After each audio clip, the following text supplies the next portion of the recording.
Welcome to the March. Good morning, everyone. Welcome to the March 5th, 2026 Public Works Committee meeting. Today, I am present as well as Councilmember Swarthout and Councilmember Van Holt. So all are in attendance. Are there any changes to the agenda? Hearing that there are none, let's go to our first item, which is reimbursable agreement with Washington State Department of Transportation for the Tumwater Boulevard and I-5 interchange project. Is Bill going to give us that briefing today? No, Councilmember Jefferson, I will be giving that presentation for you. All right, good, good, Brian. And if he was, I guess I'd have to cover for him anyways with the mic being I, down. So, I like that teamwork. absolutely. Let me share my screen for you all.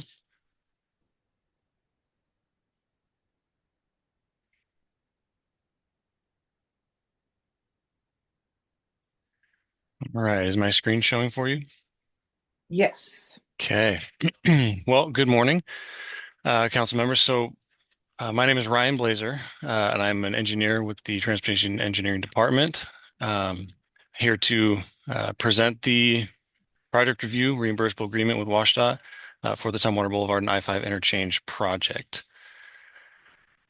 So a little bit of background on this project. I know we've seen this before, but we have Councilmember Von Holtz as new for this committee as far as I've interacted with you, and so maybe a little bit of background for everybody on this project would be good. So as you can see here, this project is broken up into several different phases. The vicinity map on the left shows where we are. It's Tumwater Boulevard and I-5. This is around the Holiday Inn and the WashDOT building there on the northeast corner of this interchange. So this project, it's a city project, but it's inside of WashDOT right away and easement areas, and it's obviously their interchange. And so this project requires a lot of WashDOT coordination. On the east side, on the northbound side of I-5, we have phase one, which we're currently in design for. This is partially through design, and this should be uh, this is moving forward, and we just initiated phase two on the southbound on the west side, and that should be kicking off into design the next couple of months. Phase three is a future improvements to the bridge to accommodate the new roundabouts and capacity. All of this is in response to development in the area and growth, regional and local. So the agreement that we have with WashDOT, it's a standard agreement that we had on multiple projects that involve WashDOT coordination, WashDOT right-of-way, and JC is just the terminology that they use on their standard form, standard language, and it covers reimbursement for their time in reviewing and inspecting uh, these projects that they are involved with. So this agreement that I'm presenting this morning involves both phase one and phase two. We estimated about $100,000 per roundabout on the east and west side. And so the agreement is about 200 is for $200,000 with half of that being for each roundabout. This agreement, again, with the standard language that's been reviewed internally and by our legal department, includes a 25% exceedance provision. So that's a part of the agreement. Brian, I have a question for you. Yes. Why can't we get all three of them done at the same time? Phase one, two, and three.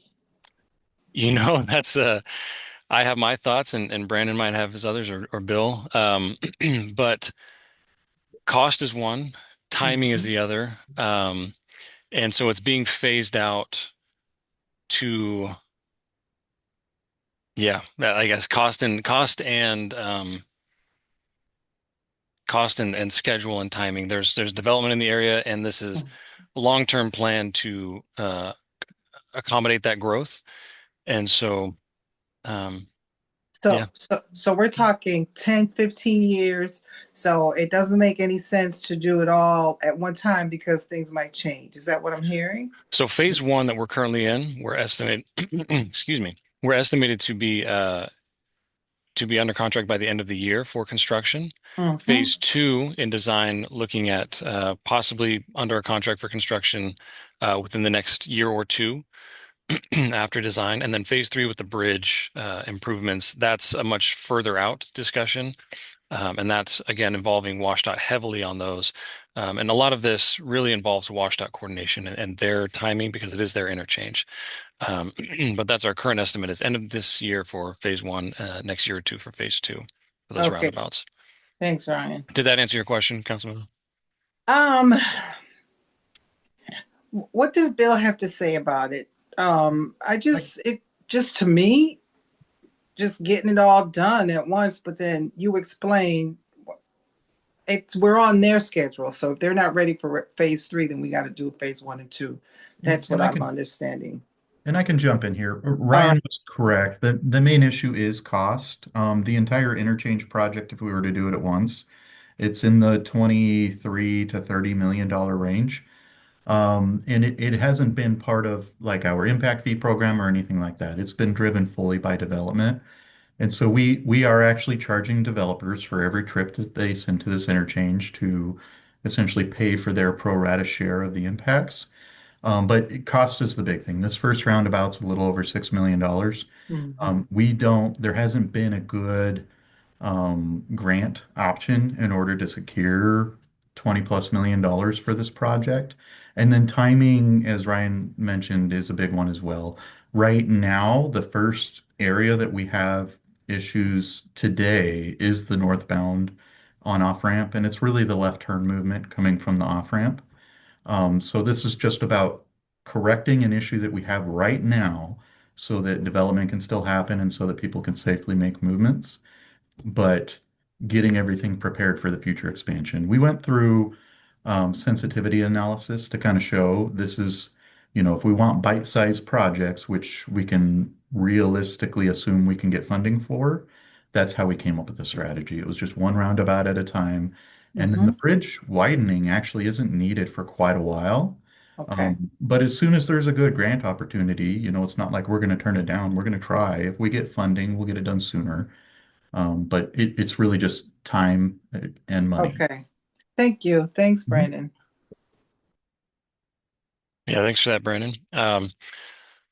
So moving on then from this, I mean that's basically the agreement. It sounds like they're already. If there are any more questions, happy to address those. But the agreement is very, very simple and standard language, and we've seen it before within the city. So Any questions from my fellow council members?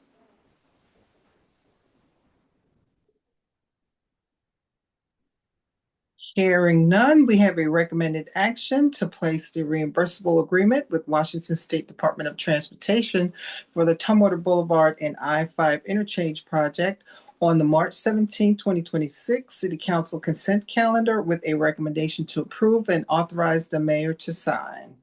So moved. Second. All in favor, say aye. Aye. Aye, and the motion passes. Next is acceptance of work with Northwest Cascade for the Linwood Avenue sidewalk. Susitna Lane to Second Avenue project. Did I say that beginning with an S correctly? I believe you did. Yes. Okay. All right. Hopefully Take it away, Colby. Yep. 1 second. I think everybody should be able to see my screen now, hopefully. Okay, perfect. Good afternoon, council members. So I am Colby Fletcher, the construction manager down here in the Transportation and Engineering Department. As Councilmember Jefferson indicated, I'm here to present the final acceptance of work with Northwest Cascades for the Linwood Avenue Sidewalk project. Let's go. 1 second, trying to get this slide to go. Whoops. Here we go. So just for a background and where this project was located is off of Linwood Avenue. We got Second Avenue as well that we kind of to the east here. We're right there by T2 Fire Station on the east side of our project limits, and basically went from Second Avenue, from Fifth Avenue there all the way west to Susitna Lane. The magenta items on here, kind of the sidewalk improvements we did, and then the striping and stuff you can kind of see indicates the approximate limits of our paving. So project overview, break it down. The intent was to address multimodal improvements that included pedestrian facilities where we reconstructed sidewalks, and we also constructed some new infill sections of missing sidewalk along at Linwood Ave and the adjacent streets, ultimately completing a pedestrian network for the adjacent neighborhoods and Michael T. Simmons Elementary School. We also upgraded some curb ramps and stuff along the way to current ADA standards. Bicycle facility, we did some improvements there to where we had some kind of inconsistent widths throughout the project site. So we did a road diet where we did some traffic calming as well, but we were able to provide the minimum width, standard widths for all of our bicycle facilities through this project limits, and traffic calming as well. That included some bulb out constructions and the lane width reduction down to 10 feet to hopefully lower some of those operational speeds throughout the project site. Yeah, and then the roadway improvements included some paving and repair. We addressed Lake Park Drive intersection, which I'll get to later in the presentation, kind of showcasing that. Some storm drainage improvements, pavement markings, signage, and then we also had some utility relocations, some telephone pole, or not telephone, power poles that need to be relocated for some of the sidewalk construction. And then this ultimately ties into the Second Ave ped and bike project, which is the Peanut Roundabout and Second Ave corridor improvements that are currently in construction. And then as you can see right there, there's a picture on the screen that kind of shows the before photo of before construction. You can kind of see all the cracking and stress of the pavement there. It was pretty bad shape before we got to construction. So gonna inundate you guys with a lot of photos right now. So happy to explain them if anybody had any questions, but showcasing some of our construction and sidewalk or construction photos from the sidewalk and curb ramp construction, kind of some curb and gutter, the form work that goes with the curb ramp construction, the sidewalk placement right there on the right. And then the two bottom photos kind of show the improvements as they were completed. This was before paving, and I'll kind of get to that as well. So that's not the actual completed site photo, but just after the sidewalk was completed. There was a lot of coordination that went into the construction of the sidewalk and curb ramp, specifically the driveway entrances with, adjacent property owners. We were able to work with them and, accommodate the construction phase, some of the driveway entrances where there wasn't available parking for the property owners. So they'd have to maintain it. So we would do half the driveway at once and vice versa. But we were able to get through that. Contractor was great to work with and trying to accommodate that as well. And then there was a lot of coordination too with IT, intercity transit, Tumwater School District, and fire and police as well. Just making sure they have access to where they need to be when we're doing all this stuff. Here's some photos showcasing the roadway improvements, specifically kind of showcasing the pavement deterioration there on the top left.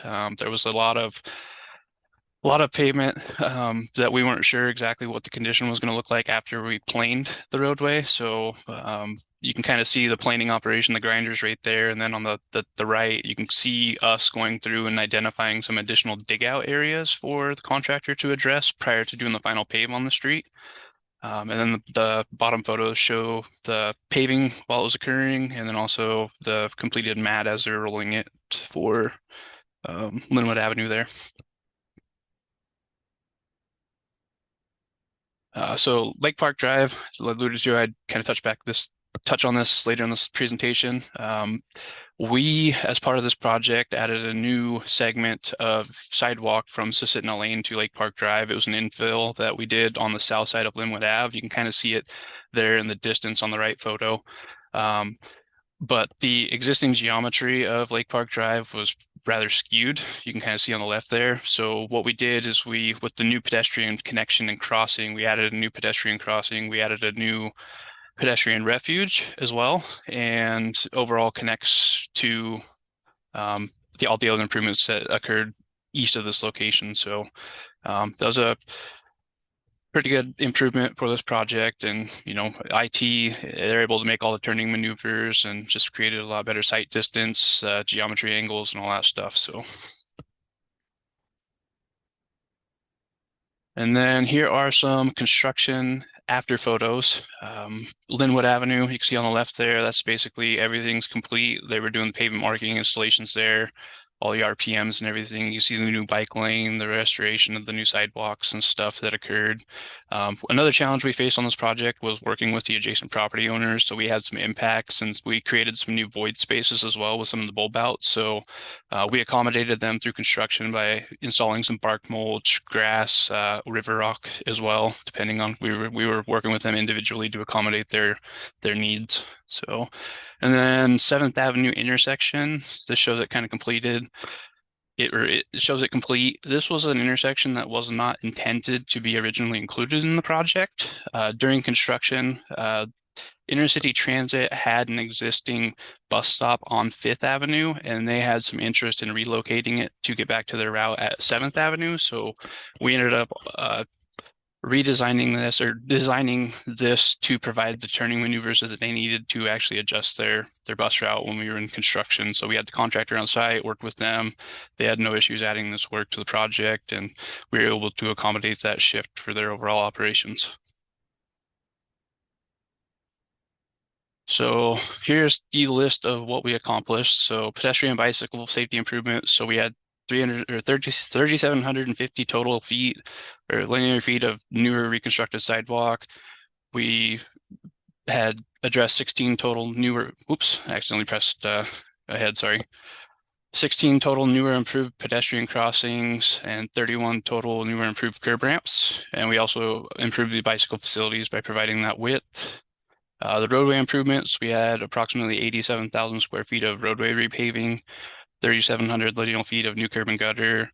We also did some storm drainage conveyance repairs. There was some existing catch basins stuff that needed to be updated. We also added some infiltration to add some additional stormwater treatment within the project site, and then pavement markings and signage as well. In construction summary, project timeline, we ended up starting this project a little later than we wanted to, but we were able to work through it. September 3rd is when we actually broke ground on the project. We had awarded the contract to Northwest Cascades. I think it was in July, and they had some scheduling conflicts and stuff with it. So we were able to accommodate that. We achieved substantial completion on May 6th. So with that timeline, we did all the sidewalk improvements and all the concrete surfacing improvements throughout the winter. And then we had to go on suspension. So I think it was September to January 2025 is when we did all the sidewalk. And then we did a suspension because we had to wait for the paving window, which is April 1st, typically on any given year, getting good weather for doing the final pave. And then physical completion was achieved on June 10th. Of 2025. So funding for the funding, we had some TIB money. We had a $371,250 fuel tax agreement, and then we had some local funding for the TBD and the transportation CFP. The engineer's estimate was $1,497,819.60. The lowest bid, which was awarded to Northwest Cascade, was for $1,451,572. And the final contract total was $1,683,380.45. So throughout construction, some of those additions that we added, we had some increases in some costs, and then we also had some concerns about the pavement repairs and all that stuff that was going to be required in addition to what was previously identified. So we, I believe it was in March 2025, we ended up getting authorization from council to exceed the 10% budget. So we got an additional 10% to finish this project out, and we finished at 15.96% over budget. So, but we've within the approved amount for up to 20. So.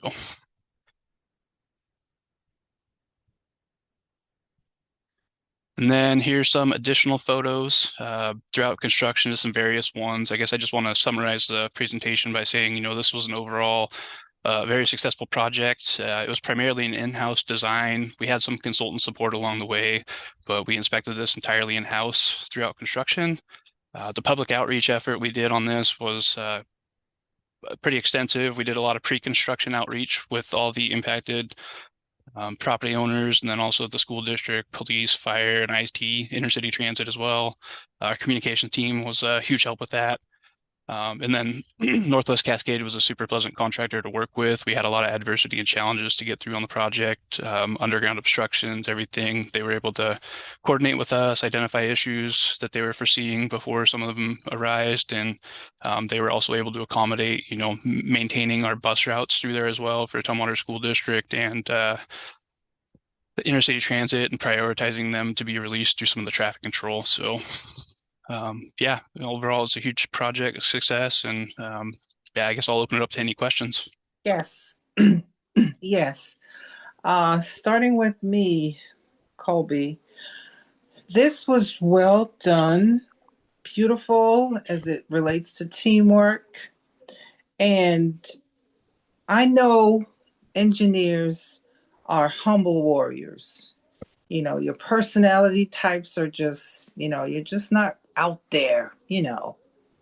I know your personality types. You're humble warriors. You're kind of in the background. Now, I want to start celebrating projects like this because this is a big deal, big money project. So, where is this at? When you said you're going to show us a bunch of pictures, we like pictures. Residents need to see these pictures so they can see, their money at work. So, do you have a Facebook page like Fire and Police? Is there going to be a write-up about this? Talk to me about that. Yeah, absolutely. So I think as far as the outreach effort, I guess is your specific question. No, just how are we going to celebrate this? Do you have a Facebook page to put this on? Where's the communication aspect of the part that we can celebrate it, document it to say, hey, we did this. I can hop in here, Colby. Okay. Angela, or Councilmember Jefferson, I was actually going to say, the engineers that I know are the opposite of humble, but I appreciate Okay. So we work with the communications department on all of these projects during construction. So you see a lot of information on Facebook, city website, and everything. But as far as after the projects are complete, most of it does happen at committee or council in the presentations. We do we do want to try to have a greater presence on our website where we're talking about our projects or at least providing updates as they occur, and that's from design through construction. It's really just a matter of having people to keep the information up to date. Because it's one thing to, to dedicate all the time to get it up there and get it going, but you got to maintain it, otherwise it's useless. So for this particular project, there isn't any planned particular celebration of any kind, but I definitely agree. It would be nice to kind of showcase some of the work that's being done here. But yeah, again, I'll just say engineers are typically not humble, but Okay. the engineers they did get their applause when we went to bid. But this one here is just another case where we've got the construction program that the city put together a couple of years ago, and it's been working out great. So Colby's team, Colby, Dina, Matthew, and David, they're just out there doing great things. I used to work at the county as the construction manager, and we had a lot more resources and a lot more people. And it's amazing when you look out at these projects, it's amazing to think that there's really four primary people working on them because it's past design. Right. But our engineers, the designers, they are out, helping when we can. We've got engineers inspecting when we need them to. But overall, good team effort. And I agree, it would be nice to kind of showcase it a little bit better. Right. I want to show off our engineers. Okay. Go ahead. Any other questions? Comments? I do have a question, Chair. I appreciate how intricate. I was wondering how we were going to put a sidewalk over, because one side of the road is really over some wetlands. And so it gives me hope that our magicians are going to do something on Sap Road, because both sides of that road are over wetlands. And so when we get our fish passage barrier removal project done, I'm really excited to see what you guys are going to come up with over on that side as well. So I I'm very excited and very happy with the way the results of this project as well, and share that with Councilmember Jefferson. And you guys did make the Tumwater Facebook page. That was Engineer Week. We did get to see some of the team out with a photo on the Facebook page. So keep going. I love this project. I drive down, I see it every day, and it's like, oh, it's like when someone paints their house. Oh my gosh, it's so pretty. The yard looks so nice. Everything looks so bright and cheery now. And so I'm excited for this. And I think that there is opportunity, Councilmember Jefferson, to highlight this work, even though this part is already done. Back from my PIO days at WashDOT, I have lots of ideas when projects are shovel ready of how to, but maybe we could just ask, and I see City Administrator Simmons is on here. Maybe we could ask Jason or Margot to go out the next nice day, because I noticed that there's a lot more people walking and rolling in the area, and just kind of do a highlight that this was, Right. and then share about the next phase. So I love all that, and you're absolutely right. People need to see, if they don't drive down this way every day like some of us do, they might not be aware of this project and how it really has made a positive impact to these neighbors. But there's an opportunity to highlight our engineers who are humble-ish, and and just, it's right. Taxpayer dollars at work. We were on time and mostly on budget, and we care about making a difference in our community. So I think I love that. I love that, Councilmember Jefferson. Yeah, Councilmember Von Holtz, you said walk and roll, and it just kind of piqued my interest. This project really did just, it's kind of like Israel Road. It did just start out as a TBD repave. We had some road work that needed done, and we've got a really good working relationship with the Tumwater School District and with Intercity Transit, and it kind of morphed into a safe routes to school type of project. This one alone, you look at the sidewalk that goes to Susitna, and it seems like a small deal, but that's a neighborhood where kids can now safely walk to school. So, obviously the school district is happy because it's an area that, kids really don't have to get on a bus. And then it was sort of the catalyst for the Second Avenue project that we're working on right now. It's all just about when you've got these areas where you've got, a fair number of houses, which means there's a fair number of kids, it's good if you can get it to where they can walk to school. Thank you. Thank you, Brandon and staff. Great job. With that said, I move that we place the final acceptance of work with Northwest Cascade for the Linwood Avenue sidewalk, Sistina Lane to Second Avenue project on the March 17, 2026 City Council consent calendar, with a recommendation for the mayor to accept the project as complete and authorize the release of the performance bond as soon as the laws of the state of Washington allow. So moved. I'll second. All in favor, say aye. Aye.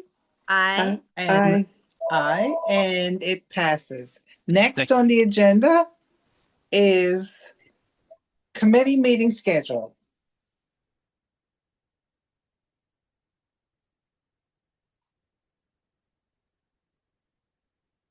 Yeah, for this one, Councilmember Jefferson, we've just had some tweaks and changes in our committee groups and rosters, and we're rechecking, since we have a couple of new folks on different committees, we're rechecking to make sure that the times and meetings are still working for folks with the change in rosters. So I'll leave it up to you all to decide what if this time and date works for the group here, or if you need to talk about an alternative or not. I can check in with Councilmember Von Holtz. Does this work for you? It does. I just take my lunch hour early, so it works out just fine. Councilmember Swarthout, is this a better time for you? Yeah, this works for me too. This works for me too. Very good. And I haven't City heard of it. Administrator. I haven't heard any concerns from staff. So for this one, we'll proceed with what we have. I apologize for not checking in with staff. My apologies. Oh, you're good. No apology necessary. Okay, are there any additional and future items that we might want to discuss, talk about? None from staff. Since there are none, I call the meeting adjourned. Thank you. You're welcome. Thank you all. Thanks, everyone.